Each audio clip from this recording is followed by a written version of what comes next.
Es un privilegio para todos nosotros tener una invitada como la que tenemos hoy, que nos ha dedicado un rato de su tiempo para compartir todas sus investigaciones, sus aprendizajes, sus descubrimientos sobre la vida del Maestro Jesús.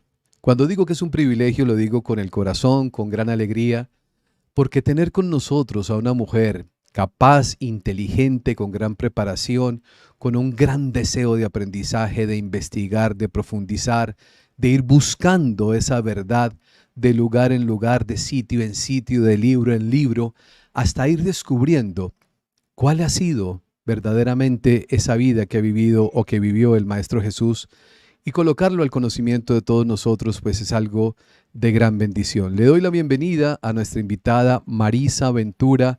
Marisa, un gran abrazo, muchísimas gracias por aceptar nuevamente esta invitación. Como lo acabo de decir, me siento complacido, honrado y feliz de tenerla entre nosotros. Muchas gracias, querido Cristian. Bueno, para mí es una honra estar nuevamente aquí contigo y con toda tu hermosa comunidad. Así que muy agradecida por este espacio que vamos a compartir, bueno, para hablar nada más y nada menos de un maestro tan amado como es Jesús de Nazaret. Así que bueno, muy feliz y muy agradecida. Gracias, Marisa. Pues hablar de este tema me parece muy importante.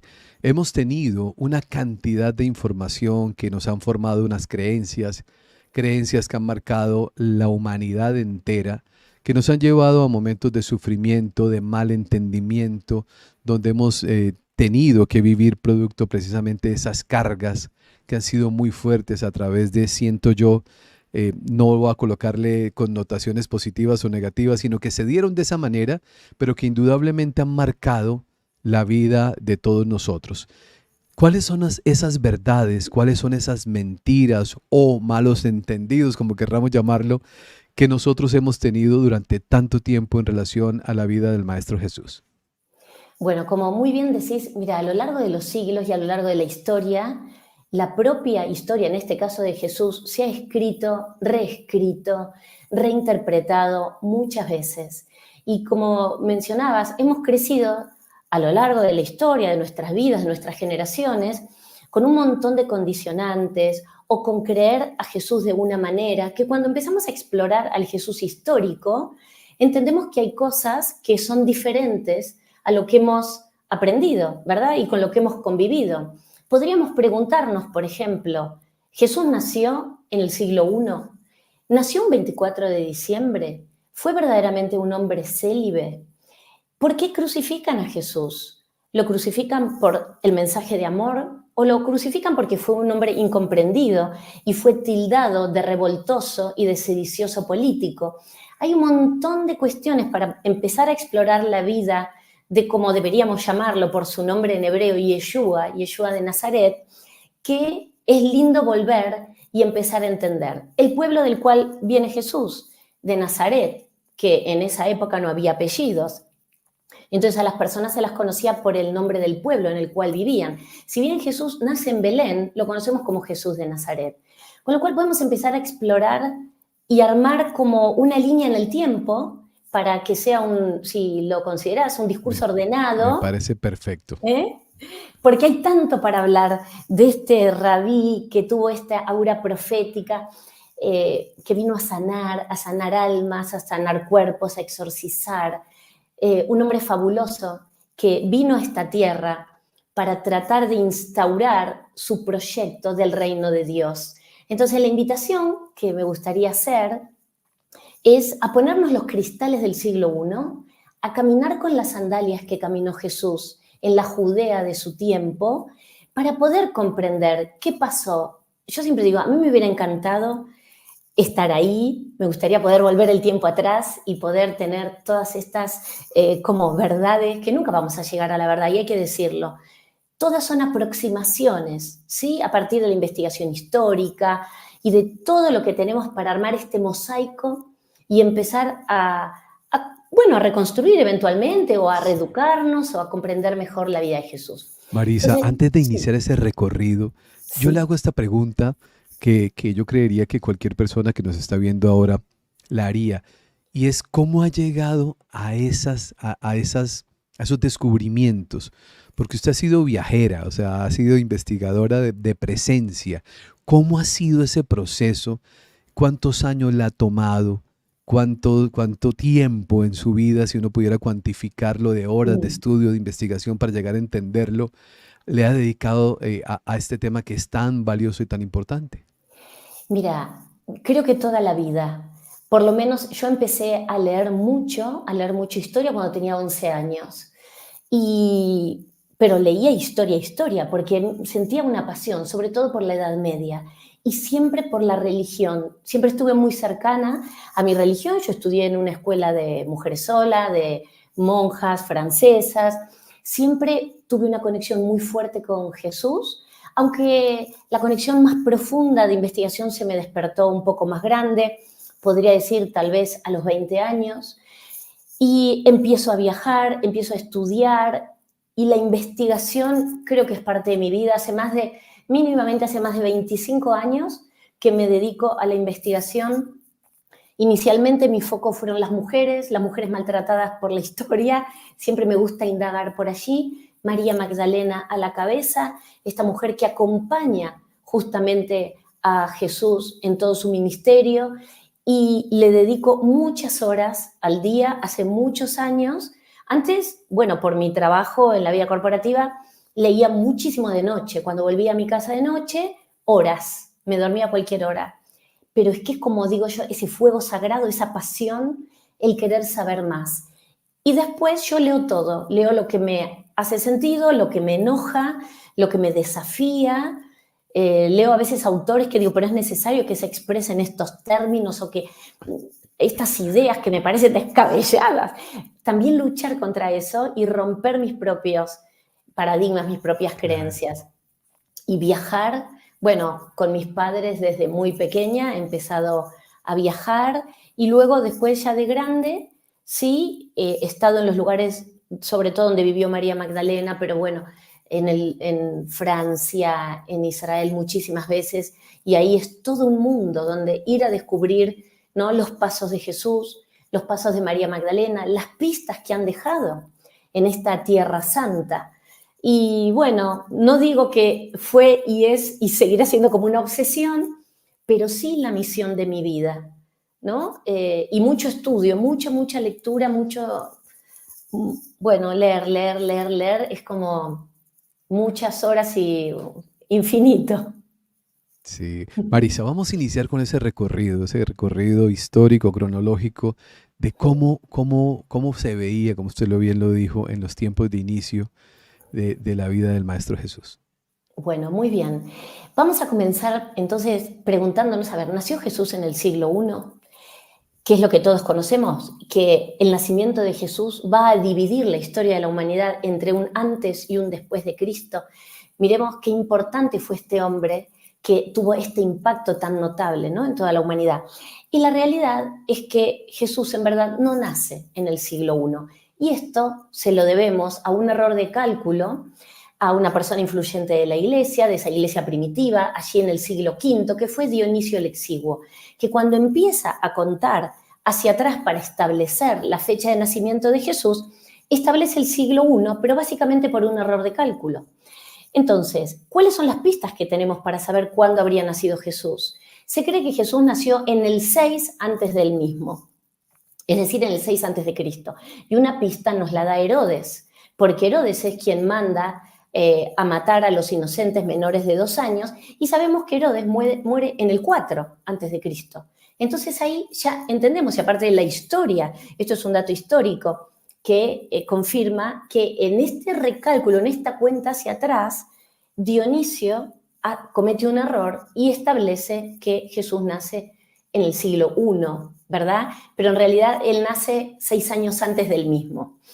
Y a partir de aquí empezamos también a entender, bueno, ¿será cierto que Jesús nació un 24 de diciembre?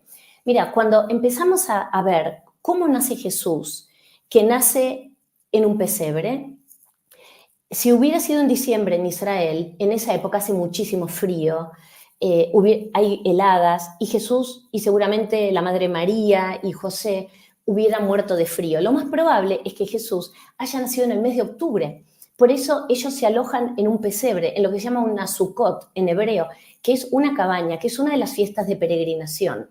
Entonces, se cree, basándonos en algunos datos históricos, que Jesús podría haber nacido en estas fiestas que generalmente son en el mes de octubre. Allí es donde se celebra Sukkot.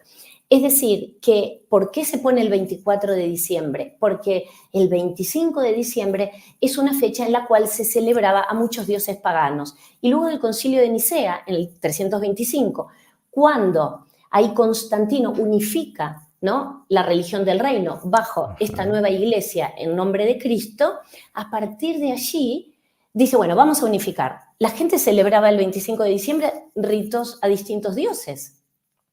Para que no haya confrontaciones, entonces se establece la fecha de nacimiento de Jesús como el 25 de diciembre, el 24 a la noche, el 25, ¿verdad? Digamos que fue hasta una cuestión estratégica, porque verdaderamente hasta el día de hoy uno puede ir a Israel en el mes de diciembre y si él hubiese nacido en un pesebre, hubiesen muerto de frío, lo más probable. Con lo cual tendría cierta lógica pensar que fue en el mes de octubre cuando se celebra estas fiestas de peregrinaje, que es la fiesta de las cabañas, donde se celebran las cosechas, se construyen unas cabañas al aire libre, que tienen que tener, hechas con ramas, tienen que tener un agujero en el techo para poder mirar de noche las estrellas, para agradecer a Dios. Bueno, es una belleza esa celebración. Entonces, aquí ya tenemos como un primer error de cálculo. ¿Nos va a cambiar la vida de lo que entendemos de Jesús? No, pero nos va a empezar a mostrar algunos datos que sí nos van a poner como en mejor sintonía en la cronología histórica. Luego sabemos que Jesús nace en Belén, pero lo conocemos como Yeshua o Jesús de Nazaret. ¿Y qué sabemos de Nazaret? Bueno, lo que se sabe de Nazaret históricamente, y aquí una de las fuentes es también Flavio Josefo, este historiador del siglo I tan reconocido, es que era un pueblo muy pequeño, era un pueblo pobre, que se dice que ni siquiera tenían un pequeño lugar para orar a Dios, que vivían no más de 200 personas, que verdaderamente era un pueblo donde cuando vamos al texto bíblico vamos a ver un pasaje en el Evangelio de Juan donde Natanael dice, ¿acaso puede salir algo bueno de Nazaret? Y Felipe, luego el apóstol, le dice, ven y verás. Entonces, fijémonos cómo ya vamos a ver que donde vive Jesús, Nazaret era un pueblo muy pequeño, un pueblo pobre, de muy poquitos habitantes, que se consideraba que de allí no podía salir nada bueno. Sin embargo, Felipe redobla la apuesta y le dice a Natanael, ven y verás, es decir, ven a escuchar a Jesús, claro que puede salir algo bueno de allí. Entonces empezamos a hacernos este recorrido por su vida. ¿De qué vivía Jesús? Trabajaba. Yo siempre digo, Jesús, sabemos que sobre todo las mujeres aportaban económicamente al ministerio de Jesús, porque ¿de qué trabajaba Jesús? De bajar el reino de los cielos a la tierra, de tratar de instaurar ese reino que iba a ser para todos, para los pobres, los excluidos, los enfermos, las prostitutas, los publicanos, todas las personas excluidas del sistema social. Esa es la audiencia a la cual Jesús se dirige. Ahora bien, en ese momento Jesús no tiene un trabajo estable. No es que va a trabajar y vuelve. Pero recordemos que el ministerio de Jesús empieza aproximadamente cuando Jesús tiene 32 años. ¿Qué pasan en esos años perdidos de Jesús? ¿Qué pasa en su infancia? ¿Quiénes fueron sus maestros? ¿Acompañaba a Jesús, a José en el trabajo? Bueno, la historia también nos va a decir que Jesús trabajaba con José. Jesús era un tectón. Tectón es una palabra griega que significa artesano, que significa albañil. Es decir, y esto lo vamos a encontrar tanto en el Evangelio de Mateo como en el Evangelio de Marcos, que se van a referir a Jesús como tectón.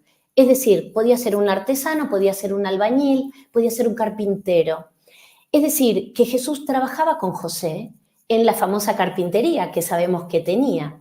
Y hay alguna referencia a esto también en el Evangelio de la infancia, en el Evangelio árabe de la infancia de Jesús, donde cuentan que el rey de Jerusalén le encarga a José un lecho muy suntuoso y que José trabaja durante más de 2 años para construirlo y que cuando está a punto de terminar su obra bastante fastuosa y compleja, se da cuenta que las proporciones estaban incorrectas.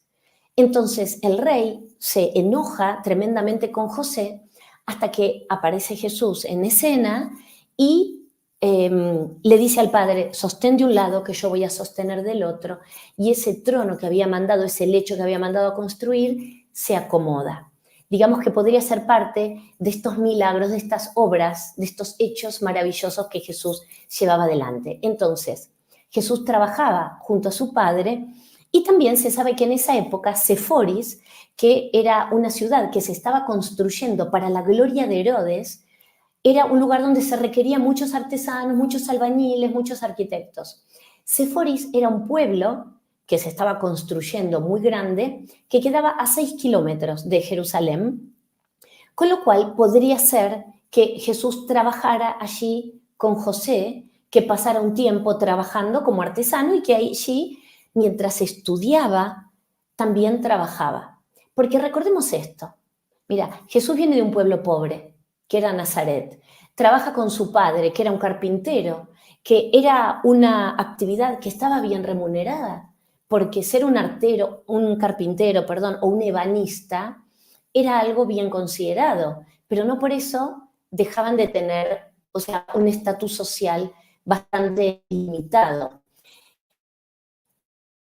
Jesús era un maestro de la ley que conocía muy bien la Torá, y como lo sabemos, porque los fariseos permanentemente lo desafían, le hacen preguntas con respecto a la ley.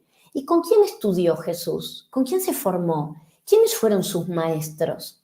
Acá encontramos una referencia en el Evangelio arameo de la infancia de Jesús, donde nos va a contar que Jesús fue expulsado de 2 escuelas, porque era muy inquieto, porque hablaba mucho, porque cuando los profesores traían un tema, él sabía por demás, y se generaba toda una situación bastante complicada. Y esto lo cuenta en este Evangelio, ¿no? Es un poco gracioso cómo Jesús se mueve ahí. Sin embargo, en este Evangelio de la infancia de Jesús, se va a contar que quien enseña a Jesús las letras, el alfabeto, las enseña a ordenar, va a ser Gamaliel.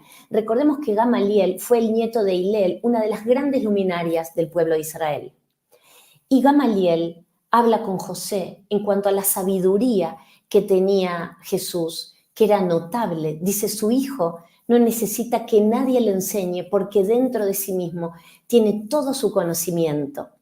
Entonces, verdaderamente Jesús era un hombre formado, claro, un hombre iluminado, sin lugar a dudas, ¿no? Que trajo ya en su vida, creo yo, unos dones diferentes que lo hacían distinto. Entonces, hasta aquí estamos haciendo este recorrido de este Jesús histórico, porque muchas veces nos preguntamos, bueno, ¿qué pasó en estos años perdidos? Desde los 12 años de Jesús, casi que hasta los 30 no sabemos nada. Sabemos que a los 12 se pierde discutiendo con los sumos sacerdotes y los maestros de la ley en el templo.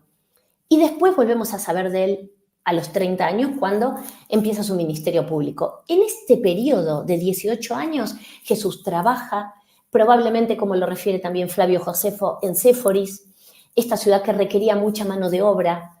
Él estudia nada más y nada menos que con Gamaliel, que viene de esta familia, el nieto de Hillel, eran grandes luminarias del pueblo de Israel, con un conocimiento profundo de la ley, de la Torá, ¿no? Y de una espiritualidad muy grande. Entonces, fíjate cómo también Saulo de Tarso San Pablo se va a formar con Hillel y con Gamaliel, es decir, palabras mayores como maestros. Ahora bien, ¿a quién sigue Jesús para luego empezar a formar su propia personalidad? ¿A quién toma un poco como referente? A San Juan Bautista. Sabemos que San Juan Bautista era el primo hermano de Jesús. Sin embargo, a mí esto me gusta mucho de San Juan Bautista cuando dice, no me sigan a mí, sigan al que viene después de mí, aquel del cual yo no soy digno de atarle el cordón de su sandalia. Y se refiere al propio Jesús. Entonces Jesús ve en San Juan Bautista un modelo para empezar a formar su propio ministerio. De hecho, sabemos que luego Jesús, se dice que había como tensión o riña entre los bandos, los seguidores de Jesús y los seguidores de San Juan Bautista, que muchos seguidores de San Juan Bautista, como Pedro y Andrés, lo dejan y empiezan a seguir a Jesús. Entonces, como que había cierta tensión, podemos decir, porque Jesús empieza a competir, si se quiere, de alguna manera, con su propio primo, aunque entre ellos dos el vínculo era de amor y era muy fraternal. Entonces, San Juan Bautista va a ser como un modelo para Jesús, aunque Jesús luego va a superar a este propio maestro que va a ser Juan Bautista, ¿verdad? Porque él va a tener un gran conocimiento y va a tener dones muy especiales que van a tener que ver con la sanación, que van a tener que ver con el don de la palabra, que va a tener que ver con la imposición de manos, que va a tener que ver con las curaciones, con sus hechos y con sus milagros. Entonces, Jesús viene a traer y a revelarnos un reino para que todos podamos vivir mejor. A mí me gusta en lo personal decir que Jesús vino a encender corazones. Por eso siento que fue un incomprendido, porque el reino que Jesús nos traía y nos trae y al cual nos invita a ser parte, no es un reino de esta tierra, es el reino de Dios. Hay que bajar el cielo, ese paraíso a la tierra. ¿Es fácil? Y no es fácil, porque además tiene un montón de características muy desafiantes para la vida terrenal, poner en práctica este mensaje hermoso. Pero hasta aquí sabemos que Jesús fue a la escuela, de la escuela lo expulsaban porque sabía más. De hecho, hay un hecho donde cuenta que un compañero de la escuela lo golpea a Jesús y Jesús se da vuelta y viene el padre de este chico cuando ve esa situación y le pega a Jesús y el hombre cae muerto. Entonces le suplican a Jesús que por favor lo resucite. O sea, cuando leemos a veces estos textos que son considerados apócrifos, porque sobre todo los evangelios de la infancia de Jesús, como bueno, tanto otra cantidad de evangelios, son considerados apócrifos, pero hay mucha información que inclusive la propia iglesia toma para sí. Entonces vale la pena leerlos porque construyen sobre los canónicos, no es que van en contra, sino que aportan luz, sobre todo, a esos años perdidos, esa información que no tenemos tanto de Jesús. Ahora bien, toda esta información de Gamaliel, del que él vivía en Nazaret, todo esto son datos históricos verdaderamente. Con lo cual, este recorrido ya nos empieza a perfilar un poco este hombre, cuáles eran sus inquietudes, cómo se formó, ¿no? Y que empieza a ofrecer una interpretación diferente de la ley. Jesús dijo incansablemente, yo no he venido a abolir la ley ni los profetas, sino a dar cumplimiento. Es decir, Jesús nunca pretendió irse de su judaísmo, jamás. Probablemente lo que creemos que Jesús hizo fue traer una interpretación nueva de la Torá, con su propia mirada, con sus propias ideas. Por eso Jesús repetía, les han dicho, pero yo les digo. Cuando leemos las bienaventuranzas, cuando él explica con parábolas, era la manera que Jesús tenía de explicar. Las parábolas son cortas, son concisas y traen ejemplos de la vida cotidiana que la audiencia pudiera comprender. Habla de las ovejas, habla del campo, habla de sembrar una semilla, habla de la cizaña, habla en un lenguaje que toda la gente entendía. Y son enseñanzas así, ¿no? Como cortitas, concisas y profundas, para que la gente comprendiera. Es decir, que Jesús va a traer esta interpretación personal y yo digo, va a bajar la Torá al día a día, la va a poner en práctica. Por eso después vienen los fariseos, con quien Jesús tenía puntos de encuentro, sobre todo el tema de la no violencia, pero no es el grupo al cual él podemos decir que pertenecía absolutamente. Porque después nos preguntamos, ¿Jesús era esenio? ¿Era fariseo? ¿A qué facción pertenecía? Yo creo que no pertenecía a ninguna y tomaba un poquito de todos, en definitiva. Pero los fariseos todo el tiempo le van a preguntar a Jesús y tratan de que pise el palito a ver si hay algo que Jesús no se acuerde. Y era imposible porque Jesús tenía un conocimiento tan profundo de la ley que se lo sabía al pie de la letra. Los esenios, ¿hay posibilidad que Jesús haya estado en Qumran con los esenios, donde se cree que estuvo un tiempo Juan Bautista también? La respuesta es que sí, pero que después también abandona ese lugar, porque los esenios vivían solos, eran un grupo muy reducido, no tenían mujeres, no había niños, se dedicaban a transcribir las Sagradas Escrituras. Y sabemos que algo que distinguió a Jesús de todo el resto era la inclusión, sobre todo con las mujeres. Jesús era tremendamente inclusivo con las mujeres. Las mujeres fueron la clave del ministerio de Jesús, no solamente porque aportaban económicamente, lo acompañaban con su servicio, eran lo que vamos a conocer luego como los diáconos. Ellas eran diaconisas. De hecho, Jesús todo el tiempo dice, y esto lo menciona Lucas en su Evangelio, que Jesús se presenta a sí mismo como un servidor del reino, como un diácono. De ahí viene luego la palabra de los diáconos y las mujeres diaconisas. Había mujeres que estaban al servicio, que ayudaban a acomodar a la gente cuando se sentaba a escuchar, les daban alimento. Es decir, que las mujeres fueron la clave, las mujeres fueron las primeras en enterarse de la resurrección, las primeras en encontrar la tumba vacía, las que se quedaron al pie de la cruz y no se escaparon. Es decir, que por más que nos hayan contado la historia de una manera distinta, las mujeres tuvieron un rol muy protagónico. Inclusive me atrevo a decir que en estos momentos álgidos de la vida de Jesús tuvieron una presencia ejemplar, mucho más que los hombres que corrieron a esconderse porque tenían miedo, porque, a ver, tenemos la negación de Pedro, la traición de Judas, que ese es otro tema que podemos hablar algún día. Sí, ese tema es Judas no bien es traidor, interesante. ya Bien lo creo. interesante, claro, desmitificar esa idea que hemos tenido toda la vida, Marisa, pero ya lo hablaremos en otra oportunidad. Claro que sí. Con lo cual, bueno, hay tanto por explorar, ¿no? Porque Jesús mismo decía que el reino de Dios era un reino que estaba dentro nuestro, que tenía que habitar en nuestros corazones, que allí era donde teníamos que hacer el trabajo. Y Jesús se dirige ¿a quién? Cuando el Padre Nuestro, y Jesús en el Padre Nuestro dice, perdona nuestras deudas. ¿Se acuerdan que inicialmente yo toda mi vida dije, perdona nuestras deudas, así como también nosotros perdonamos a nuestros deudores?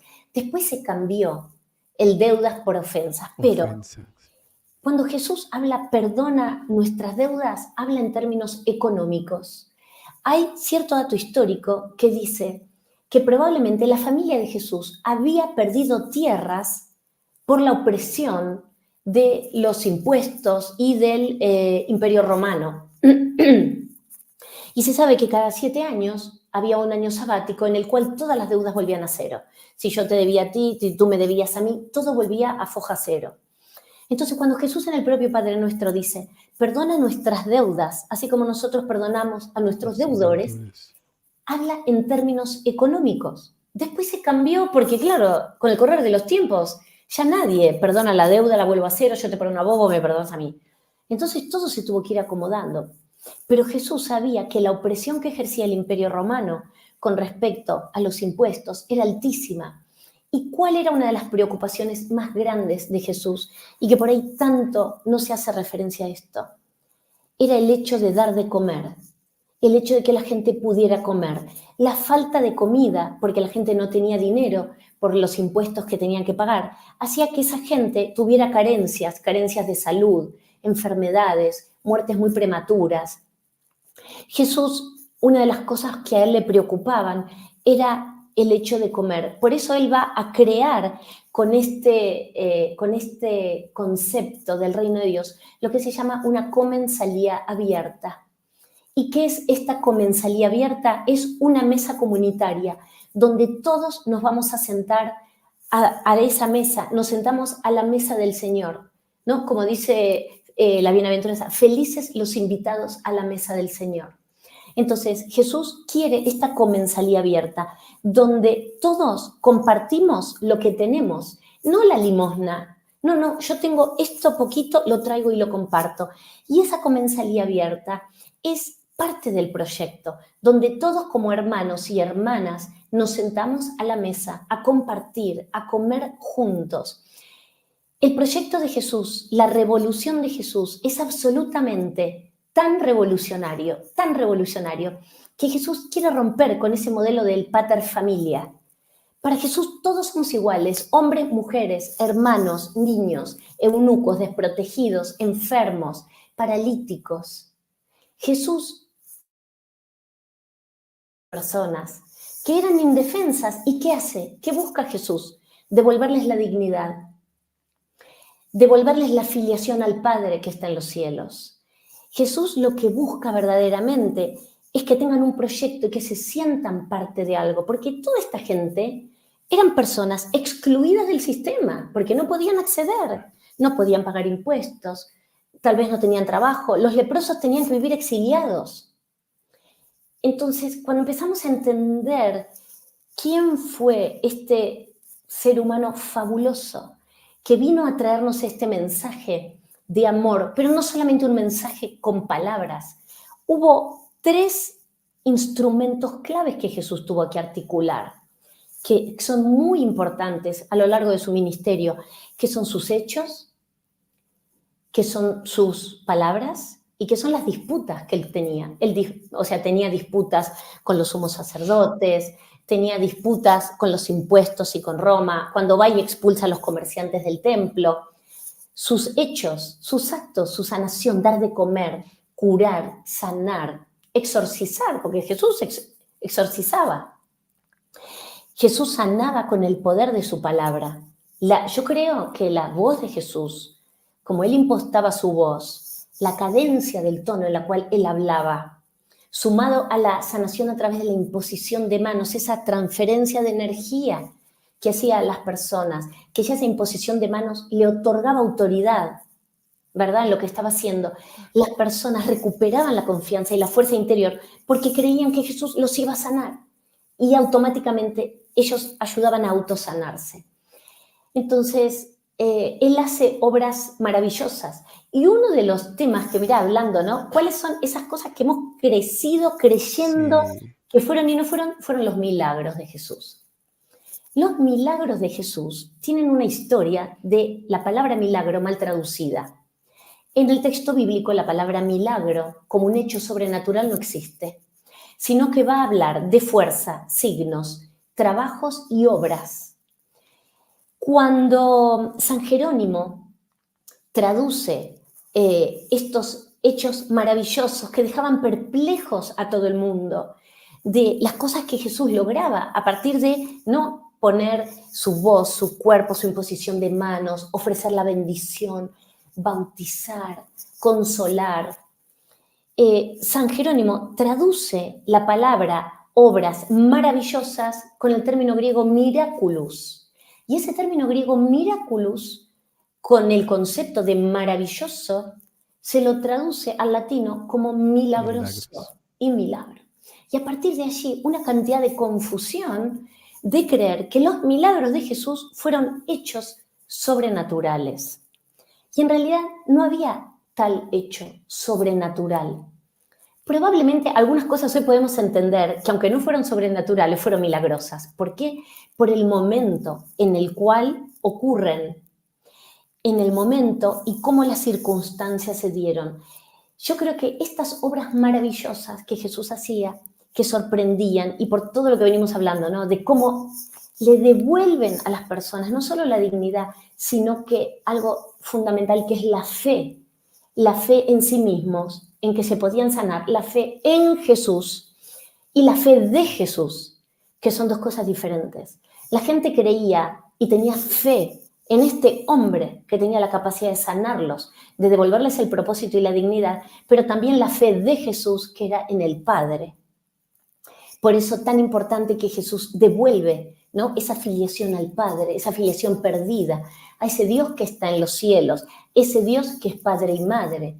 Por eso este Jesús, para mí, es un ser humano sin igual, que no encontramos otro, ¿no? 2000 años después no volvimos a tener, bueno, no lo sé, no quiero decir esto, ¿no? Puedo tener una mirada muy sesgada y me disculpo en esto, pero digo, es que cuando empezamos a explorar y a entender cómo Jesús trae este proyecto para que la gente sea parte, bueno, verdaderamente ahí vemos que por algo la humanidad se ha dividido en un antes y después Claro. de esta persona, ¿verdad?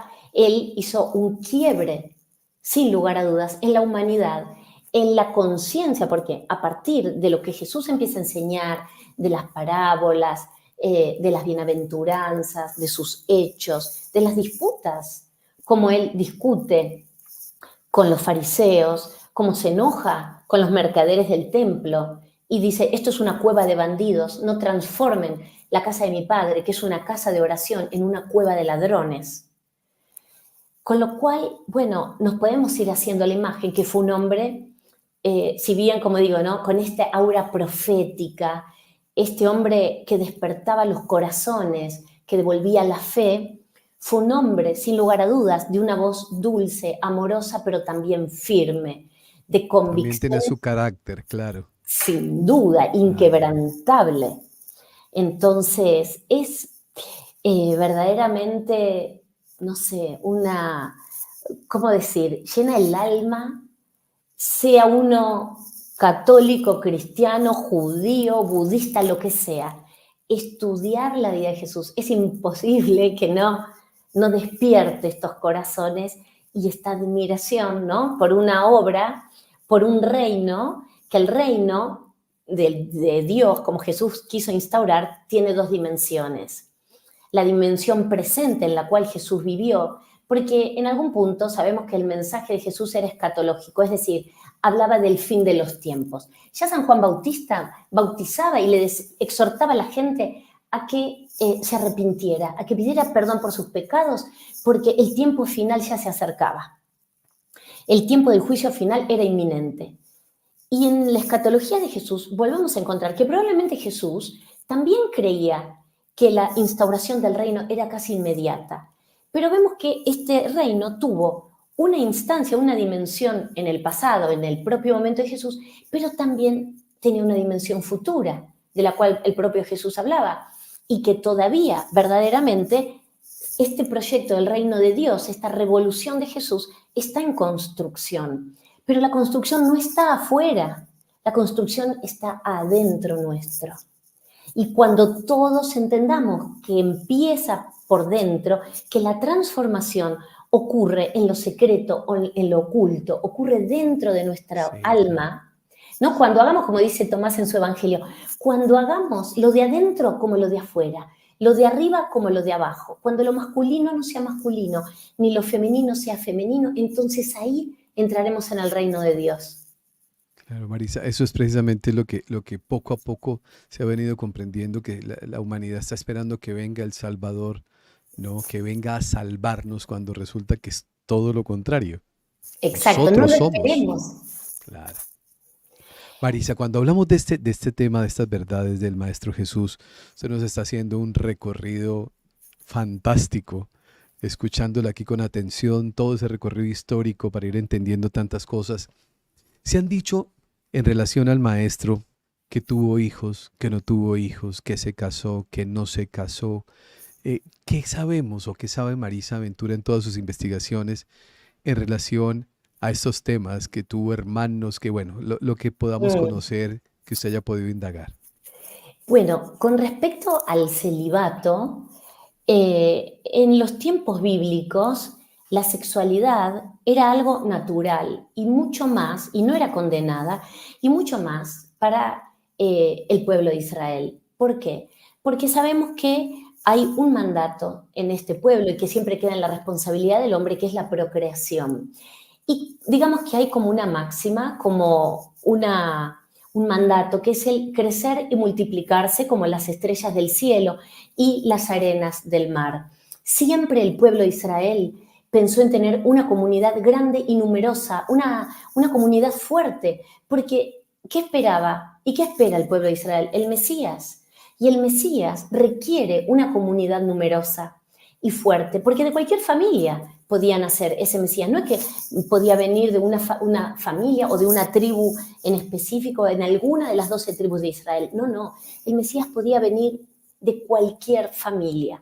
Con lo cual, nunca en el pueblo de Israel existió el celibato. De hecho, el celibato estaba condenado socialmente. ¿Por qué? Porque si un hombre mayor de 15 años no se casaba y no tenía descendencia, era considerado, según la ley mosaica, un fracaso. Era considerado medio hombre.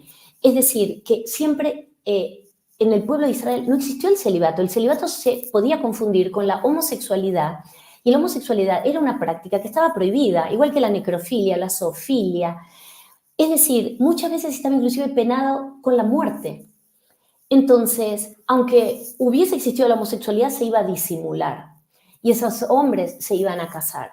Dentro del pueblo de Israel y hasta el día de hoy tenemos la evidencia, los rabinos se casaron históricamente y no hay ninguna duda que Jesús fue un rabino. De hecho, cuando María Magdalena está en la tumba vacía y primeramente no reconoce a Jesús en esta aparición, en ese cuerpo de luz, ella le dice rabuní, le dice rabí, le dice maestro.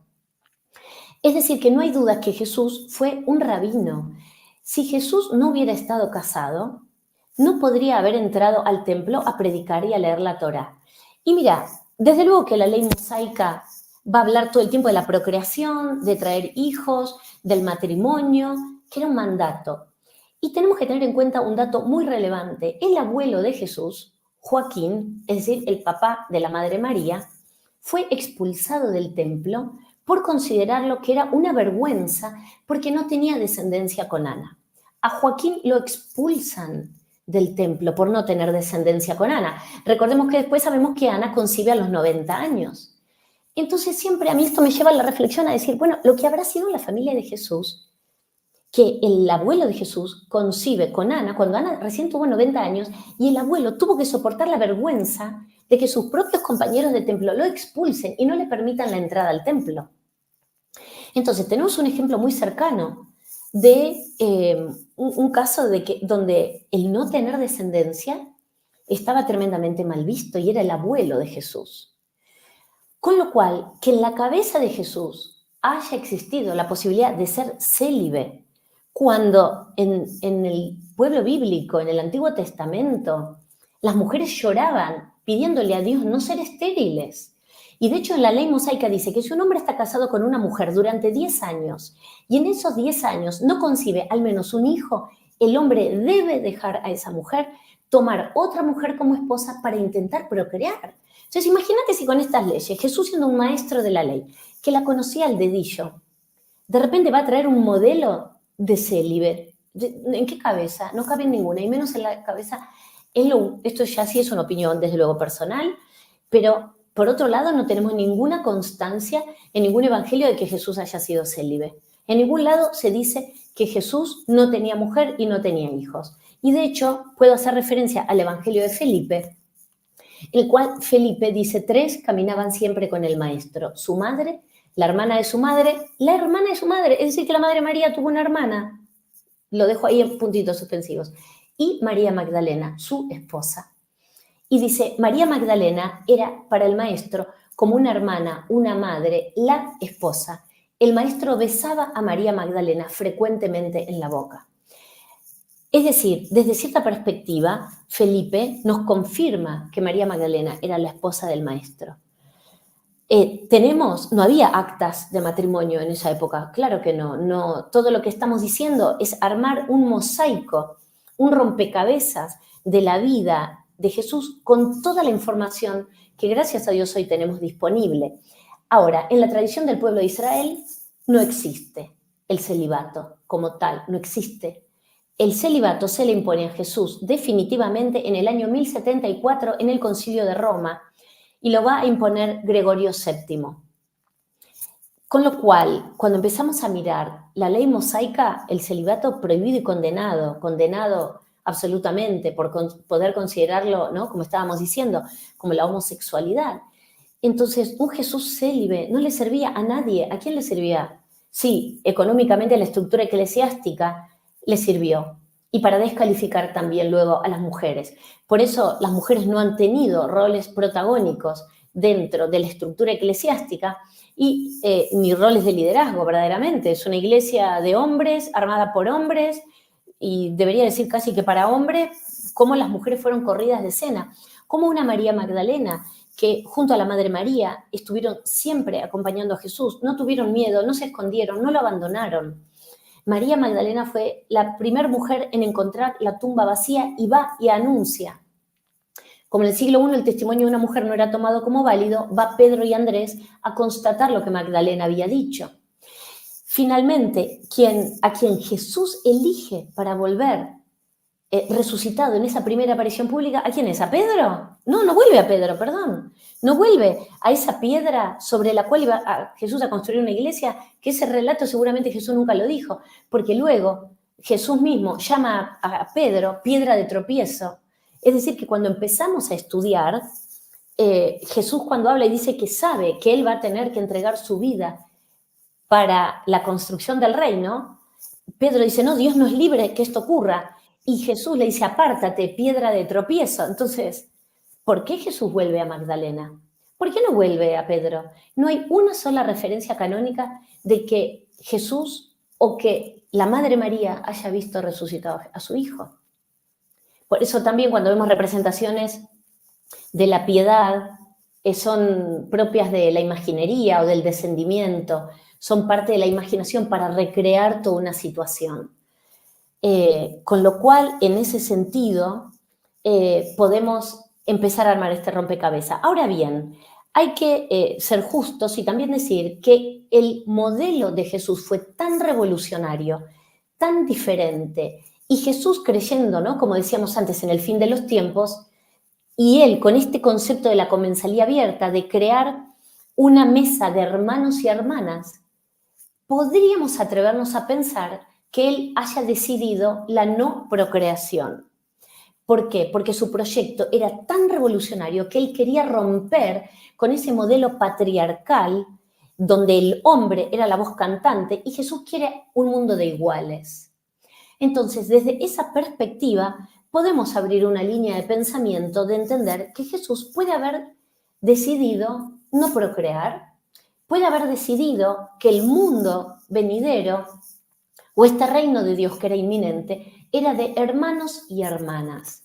Claro, ¿cómo hubiera sido la continuación de la humanidad si todo el mundo se hubiese sumado a este grupo de hermanos y hermanas? Porque si nadie más hubiese procreado, hubiera sido muy difícil. Pero sí, debo decir, así como por un lado, dentro de la ley de Israel que Jesús conocía al pie de la letra y él mismo lo dijo incansablemente y lo repito, no he venido a abolir la ley ni los profetas, sino a dar cumplimiento. Esto es palabra de Jesús. Y si bien es muy difícil que él rompiera con esto y decidiera ser célibe, verdaderamente podríamos atrevernos a pensar que su proyecto era tan revolucionario, tan diferente, que él hubiera dicho, bueno, aquí somos todos iguales, todos pares, por eso él sienta a la mesa a las mujeres, sienta a las prostitutas, sienta a los eunucos, sienta a los pobres, a los Todos marginados, los excluidos. todos los excluidos. Mira, Sí. hay un escritor Crozán, Dominique Crozán, que dice, era el reino, o sea, la audiencia de Jesús, dice, era un grupo de fastidiosos y don nadies. Los define, pero como para que entendamos, ¿no? Que eran, claro, porque hay gente que tenía problemas, que estaban enfermos, que no trabajaban, que fastidiaban al Imperio Romano. Entonces también podemos pensar que Jesús niega la creación, pero de ahí al celibato igual hay un paso gigantesco. Entonces, hay una tradición que sostiene que sí, Jesús tuvo su compañera de vida en María Magdalena y que probablemente haya tenido descendencia y haya tenido hijos, y de esto, si bien es una tradición oral, bueno, hay mucha cantidad de información también, pero también podemos creer que se puede, si uno lo mira desde lo racional, desde lo intelectual y desde los datos históricos, y vemos la ley mosaica y entendemos que Jesús vino a poner en práctica esa ley y un montón de antecedentes, podría ser difícil creer que Jesús haya decidido romper. Pero también está la otra opción, que él, trayendo un mensaje tan diferente y tan revolucionario, haya decidido como no tener hijos, porque además él creía que el fin de los tiempos y que la instauración del reino era inminente.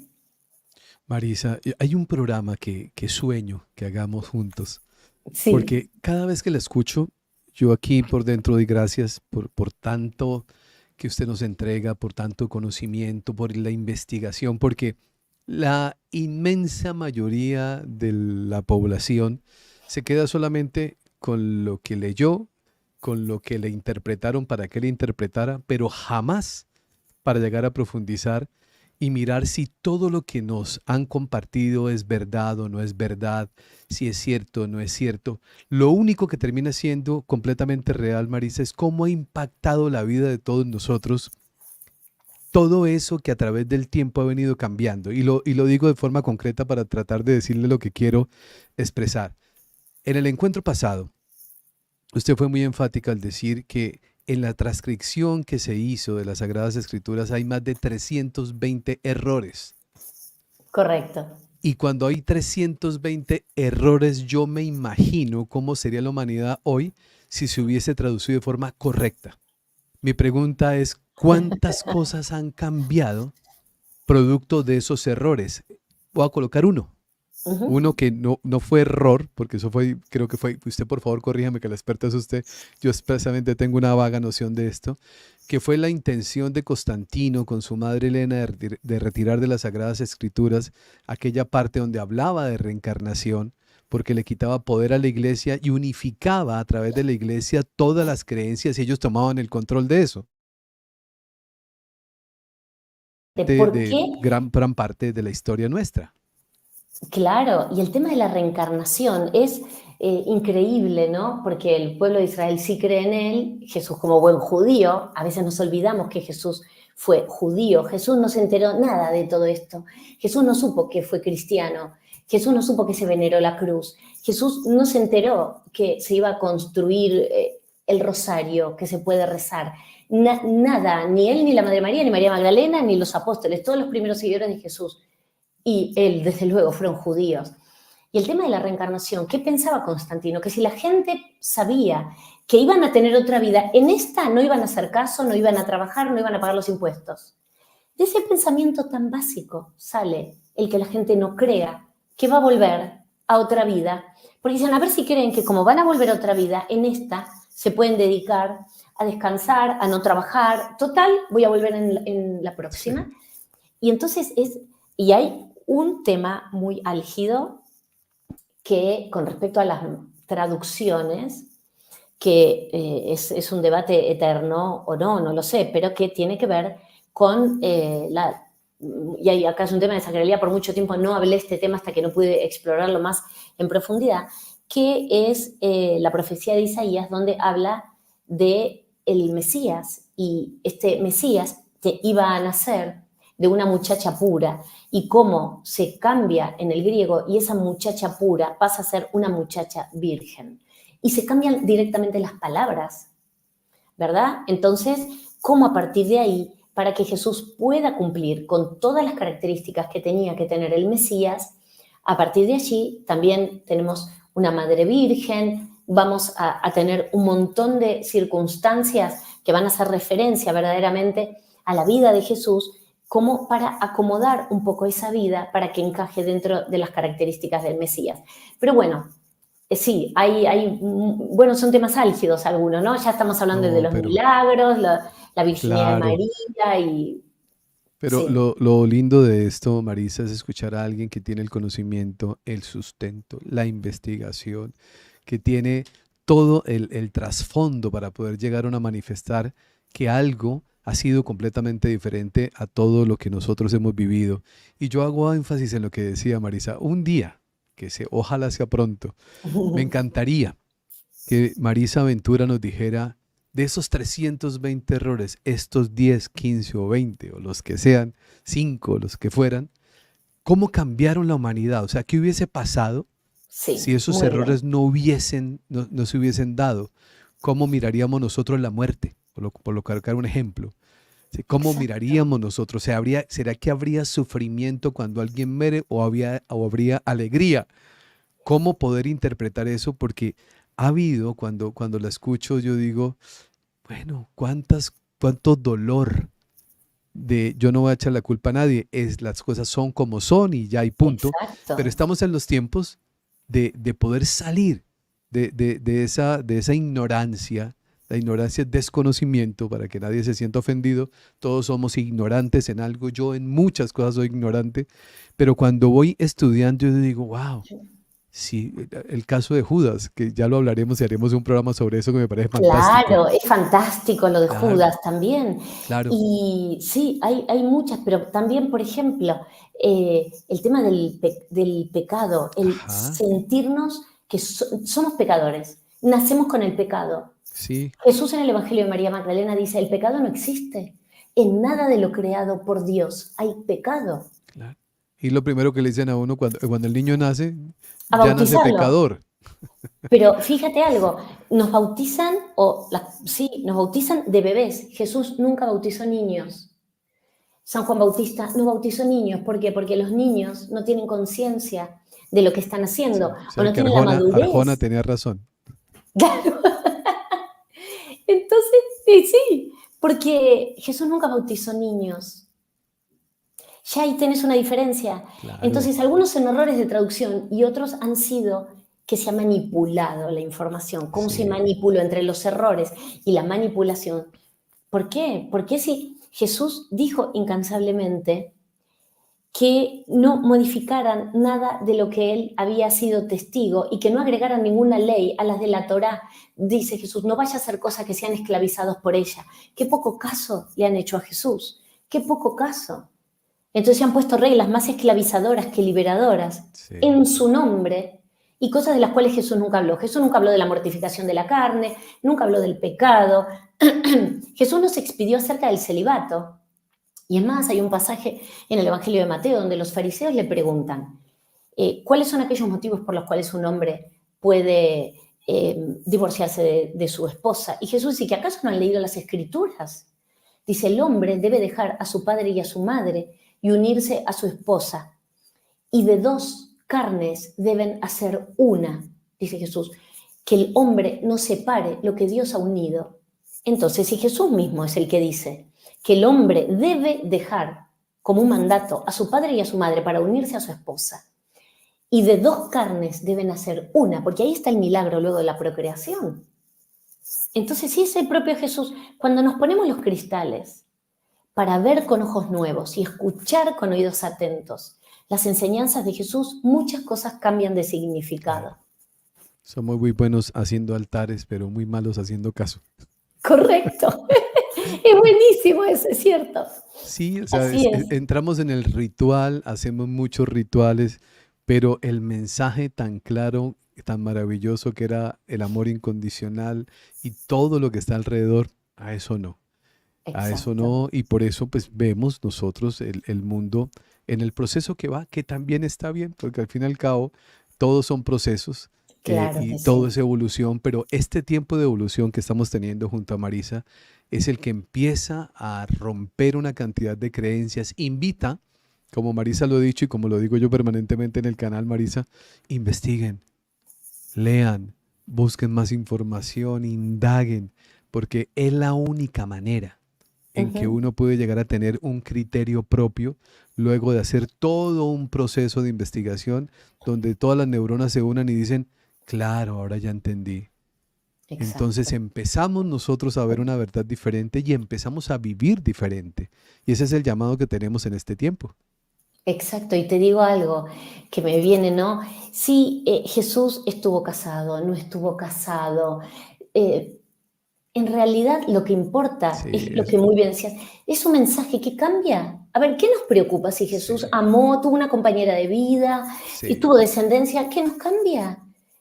sí. ¿Qué? ¿Vamos a respetar menos sus enseñanzas? ¿Lo vamos a empezar a mirar diferente? ¿O que un Jesús que haya podido experimentar el amor en todas sus dimensiones, la mística, la terrenal, la física, la humana, la sagrada, que nos va a cambiar?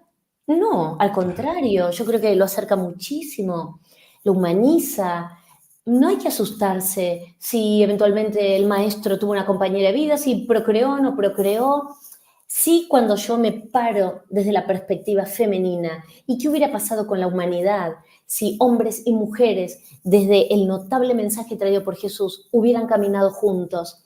¿Qué hubiera pasado con la humanidad si hombre y mujer iguales, como Jesús soñaba y lo puso en práctica en su vida y en su ministerio? Ahí sí debo decir que cambia.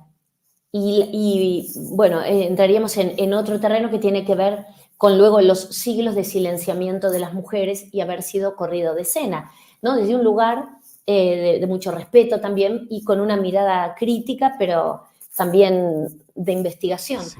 Pero bueno, el impacto de este hombre en las vidas de la humanidad ha sido y seguirá siendo Eterno. eterno.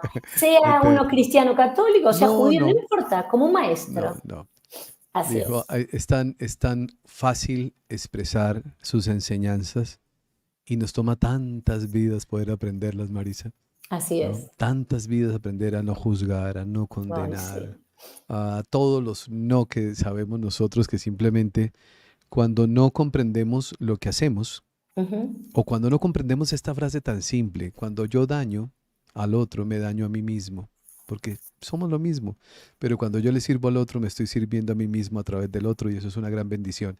El día que comprendemos esto, lo asimilamos y actuamos basado en una nueva mirada, este mundo va a evolucionar, pero depende, por supuesto, de cada uno de nosotros. Marisa, querida, muchísimas gracias. Siempre escucharla es un repaso histórico, geográfico, hecho de todo tipo. Yo celebro mucho su presencia con nosotros. Yo aspiro a que siga aceptando las invitaciones de la comunidad, que son, bueno, casi 2.800 personas que estamos en vivo en este Wow. momento, interesados todos de seguir aprendiendo, de seguir recibiendo esa información, porque hay que cambiar esas estructuras. Cuando hablamos de esas 320 errores, wow, cuántas cosas de ahí podemos empezar a entender. Cuántas veces en las mismas escrituras se habla de algo que nosotros negamos todo el tiempo, ¿no? Exacto. Entonces aquí pues vamos a seguir aprendiendo y que la vida, Dios y el universo nos permitan volvernos a encontrar para seguirla escuchando, para seguir aprendiendo y por hoy agradecerle tan maravillosa intervención. Es un deleite escucharla, Ay, para el muchas alma y gracias. para la mente. Muchas gracias. Gracias, Cristian. Por supuesto que acepto una y mil veces volver a estar aquí contigo, porque son temas apasionantes y con toda tu comunidad tan hermosa, tan respetuosa.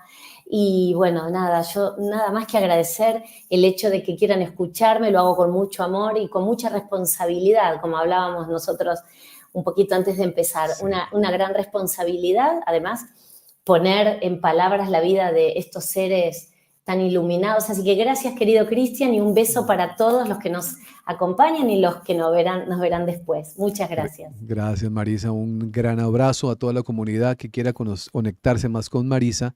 marisaventura.com. Ustedes pueden encontrar ahí su página web y ahí van a encontrar sus redes sociales, parte de su trabajo, sus libros, sus investigaciones, porque esto para mí, es un gran regalo, poder uno salir de esos estados de ignorancia y empezar a vivir la vida con responsabilidad es lo mejor que nos puede pasar, asumir la vida con responsabilidad.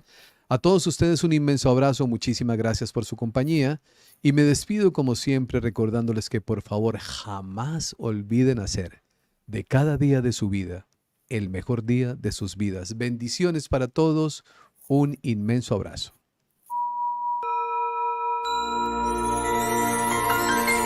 Hoy es el mejor día de tu vida. Ven a conocer